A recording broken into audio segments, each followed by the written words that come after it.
거룩하신 하나님 아버지, 은혜를 감사드립니다. 오늘도 우리를 불러주셔서 기도의 자리에 나왔습니다. 주님의 말씀을 따라 온전히 아버지의 뜻대로 구하는 이 시간이 되게 하여 주시옵소서. 예수님 이름으로 기도드립니다. 아멘. 찬송가 216장 하나님께 찬양드립니다. 찬송가 216장입니다. 성자의 귀한 몸 날 위하여 버리신 그 사랑 고마워라. 내 머리 숙여서 주님께 비는 말 나무와 주님께 바치리가 지금도 날 위해 간구하시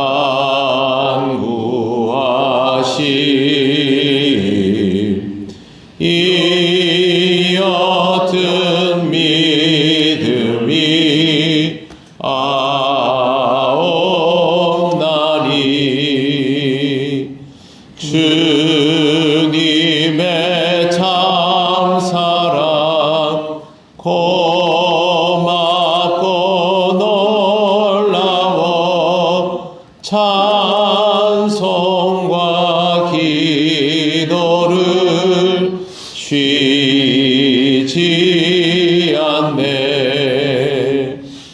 주님의 십자가 나도 지고 신실한 믿음과 마음으로 형제의 사랑과 친절한 위로를 네게나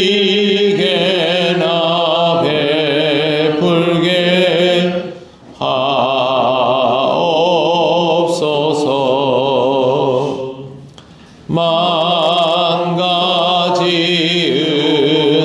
은혜를 받았으니 내 평생 슬프나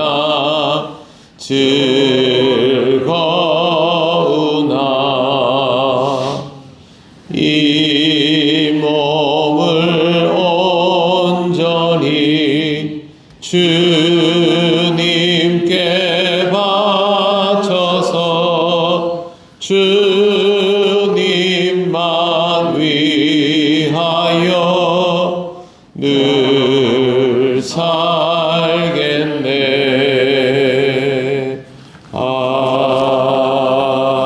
아멘. 하나님 말씀 골로새서 2장 11절에서 15절입니다. 신약 326쪽입니다. 2장 11절부터 15절까지 말씀 한 절씩 교독하겠습니다. 또 그 안에서 너희가 손으로 하지 아니한 할례를 받았으니 곧 육의 몸을 벗는 것이요 그리스도의 할례니라. 너희가 실로 그리스도와 함께 장사되고 또 죽은 자들 가운데서 그들을 일으키신 하나님의 사랑을 믿음으로 말미암아 그 안에서 함께 일으키심을 받았느니라. 또 범죄와 육체의 무할례로 죽었던 너희를 하나님이 그와 함께 살리시고 우리의 모든 죄를 사하시고 우리를 거스르고 불량하게 하시며 전적으로 전주를 지으시고 제하여 버리사 십자가에 못 박으시고. 같이 읽겠습니다. 통치자들과 권세들을 무력화하여 드러내어 구경거리로 삼으시고 십자가로 그들을 이기셨느니라. 아멘. 그 안에서 너희가 손으로 하지 아니한 할례를 받았으니 그 안에서는 그리스도 안에서를 뜻합니다. 그리스도인들은 그리스도 안에서 유대인들의 할례와는 다른 할례를 받았다라고 바울은 말합니다. 할례와는 의미가 같은데 육체적으로 행한 것은 아니라는 뜻입니다. 할례는 하나님과 택한 백성 사이에서 이루어진 언약의 증표입니다. 구별되어 있음을 드러내 보여주시는 사실상의 표식이지요. 바울은 그리스도인이 그리스도를 통하여 구별된 사람이라는 의미에서 육체로 하지 않는 할례를 받았다라고 말하는 것입니다. 이것이 그리스도의 할례이고 바울은 육의 몸을 벗는 것이다 라고 표현하고 있습니다. 육의 몸을 벗는다라는 말이 육체적으로 죽었다라는 의미가 아니라 죄의 본성을 벗어버렸다라는 뜻입니다. 우리에게 익숙한 표현 그대로 사용하면 예수 그리스도를 통하여 옛사람이 죽고 새사람이 되었다로 해석할 수 있습니다. 정말 그리스도를 만나면 옛사람이 죽고 영적인 변화를 거쳐 새로운 존재가 됩니다. 물론 우리가 이 세상을 살아가면서 우리가 완전히 새롭다라는 것을 느끼는 삶을 살아가면서도 그렇지 않은 우리 자신을 발견할 때가 있기는 합니다. 바울은 이 부분에 대해서는 또 이렇게 말합니다. 12절 보십시오. 너희가 세례로 그리스도와 함께 장사되고 또 죽은 자들 가운데서 그를 일으키신 하나님의 역사를 믿음으로 말미암아 그 안에서 함께 일으키심을 받았느니라. 우리가 완전하지 않은 상태, 그리스도로 인하여 새로운 존재가 되었지만 완벽하지는 않고 하나님을 전적으로 의지하는 상태의 삶은 바울에 의하면 그리스도와 함께 장사되고 죽은 자들 가운데서 하나님께서 다시 일으켜 주시는 삶을 사는 것이다 라고 말합니다. 여기에서 다시 일으켜지는 사람은 그냥이 아니라 하나님의 역사를 믿음으로 말미암아 이것을 경험하게 되는 것을 뜻합니다. 죽은 자들 가운데서 이미 예수 그리스도를 일으키신 하나님의 그 역사를 믿는 자가 그리스도 안에서 함께 일으키심, 다시 살아날 수 있는 것을 경험하게 된다라는 뜻입니다. 그러면 믿음이 아니면 이것을 받아들이는 것 자체가 불가능하고 내 안에 있는 것들을 다 내려놓으며 그리스도 안으로 귀속되는 것도 불가능하기 때문에 오직 주 예수 그리스도를 살리신 그 하나님을 믿는 믿음만이 이것을 가능하게 한다라는 것을 바울이 분명히 밝히고 있는 것입니다. 13절입니다. 또 범죄와 육체의 무할례로 죽었던 너희를 하나님이 그와 함께 살리시고 우리의 모든 죄를 사하시고 라고 되어 있습니다. 바울이 분명하게 그리스도와 함께 죽고 그리스도와 함께 살고 라는 표현을 사용하고 있습니다. 이렇게 함을 통하여 우리의 죄가 사하여진다라는 것이죠. 그 다음에 보시면 범죄와 육체의 무할례로 죽었던 너희를 이라는 표현이 있습니다. 이 표현은 그리스도인들이 본래적으로는 죽을 수밖에 없는 죄인이라는 뜻입니다. 제가 죽을 수밖에 없는 이라는 표현에 대해서 사실상 이미 죽은 것으로 확정된 상태라고 말씀을 드린 적이 있습니다. 바울이 말하고자 하는 바도 그와 같습니다. 골로새 교인들은 물론이요, 모든 그리스도인들은 사실은 이미 영적으로 죽은 상태였습니다. 그런 사람들을 예수 그리스도의 십자가 사건을 통하여 하나님이 다시 살려내신 것이죠. 구원받은 이후의 삶을 통해서 내가 하나님의 자녀가 되었고 하나님의 권세를 누리고 하나님의 은혜 속에서 살아가고 있으니 의인이다, 그게 아니라 원래 우리는 그냥은 죽은 자나 다름없는 인생이다 라는 것을 잊지 말아야 하는데 어느 순간부터 그 부분들을 잊어가게 되는 것이 인간입니다. 그때부터 자기에게 있는 그 죄성 자체도 잊어가게 되는 것이죠. 바울은 그렇게 되지 않도록 하기 위해서 본래적으로 범죄와 육체의 무할례로 죽었던 이라는 표현을 사용하고 있는 것입니다. 그리고 하나님은 우리의 죄를 사하여 주심에 대하여 그냥 죄 없다라고 선언해 버리시지 않습니다.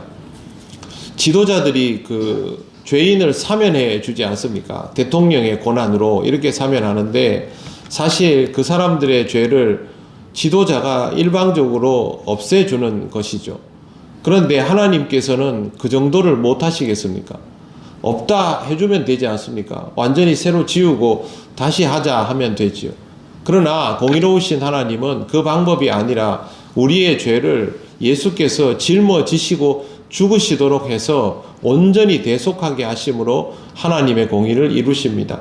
14절에 보시면 우리를 거스르고 불리하게 하는 법조문으로 쓴 증서를 지우시고 제하여 버리사 십자가에 못 박으시고, 이렇게 십자가라는 방법을 분명히 사용하고 있음을 드러내고 있습니다.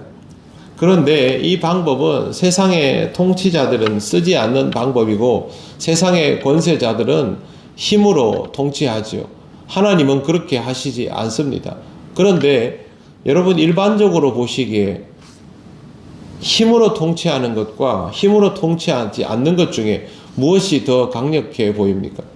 힘으로 통치하는 게 훨씬 강력해 보이지 않습니까? 그러나 하나님은 그 힘보다 더 강한 역설적인 것을 사용하십니다.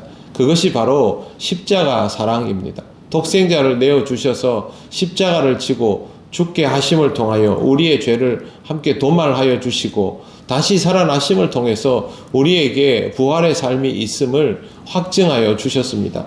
15절 말씀 같이 읽겠습니다.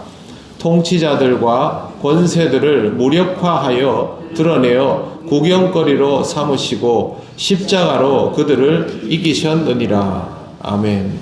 통치자들과 권세자들의 모습과 하나님과의 가장 대조되는 영역은 사랑으로 공의를 이루셨다라는 것입니다. 세상에서는 비웃지요. 사랑은 지금도 이 세상이 좋아하면서도 비웃는 영역입니다. 그러나 하나님께서는 말도 안 되는 이 일을 직접 행하심을 통하여 그 구원의 역사를 이루셨고, 그 구원의 역사를 온전히 체험하는 사람은 하나님의 사랑이 얼마나 위력적인지를 직접 깨달아 알 수 있게 되었습니다. 그래서 그리스도인은 순종하지만 맹목적 복종을 하지 않습니다. 하나님을 경외하지만 공포감으로 하나님을 대하지 않습니다. 구원받았지만 자기가 의인이라고 생각지 않습니다. 하나님이 주신 은혜로 살아가는 것을 잊지 않는 자입니다. 그래서 그리스도인은 신실할수록 겸손하여지고 사랑이 충만하여지게 되는 것입니다. 우리가 그 은혜 속에서 하루하루를 살아가는 사람들입니다. 바울이 이렇게 말할 수 있는 것은 자기가 그 은혜 속에서 살아가고 있기 때문이고, 골로새 교인들이 그 은혜를 잊지 않기를 바라는 것입니다. 사랑하는 성도 여러분, 우리도 골로새 교인들과 뭐가 다를 바 있습니까? 부족하고 연약하고 쉽게 미혹당할 수 있습니다. 그러나 그리스도의 사랑 안에서 하나님이 주시는 그 은혜에 감격하며 오늘도 죄인이 의인으로 살아갈 수 있음에 감사하고 그것을 잊지 않는다면 주의 말씀을 선명히 들으며 겸손하게 살아가게 될 것입니다. 오늘도 그와 같은 삶의 은혜를 누려가시기를 바랍니다. 기도드리겠습니다. 하나님 감사합니다. 우리에게 허락하신 놀라운 새 생명의 은혜가 무엇인지를 늘 기억할 수 있기를 원합니다. 우리가 누리는 이 새로운 삶이 의인 되어서가 아니라 의인으로 칭하여 주셔서 누리는 은혜임을 잊지 않게 하시고, 또 늘 주님 앞에 나와 그리스도 안에 살아감을 기뻐하는 삶이 되게 하여 주옵소서. 오늘도 우리가 경험하는 모든 일들 속에 하나님의 계획과 섭리가 있음을 믿습니다. 우리를 향하신 하나님의 뜻을 늘 발견하는 기쁨과 감격을 누리며 살아가는 귀한 하루가 되게 하옵소서. 더욱 추워진 날씨 가운데 우리 성도들의 건강을 지켜주시길 원합니다. 일터의 하루가 하나님 은혜 가운데에서 이루어지게 하시고, 또 수고하는 모든 것들이 주님의 인도하심 아래 있기를 원하오니 성령께서 우리를 도와주시옵소서. 귀한 하루가 되기를 원하오며 예수님 이름으로 기도드립니다. 아멘. 하늘에 계신 우리 아버지, 아버지의 이름을 거룩하게 하시며 아버지의 나라가 오게 하시며 아버지의 뜻이 하늘에서와 같이 땅에서도 이루어지게 하소서. 오늘 우리에게 일용할 양식을 주시고 우리가 우리에게 잘못한 사람을 용서하여 준 것 같이 우리 죄를 용서하여 주시고 우리를 시험에 빠지지 않게 하시고 악에서 구하소서. 나라와 권능과 영광이 영원히 아버지의 것입니다. 아멘.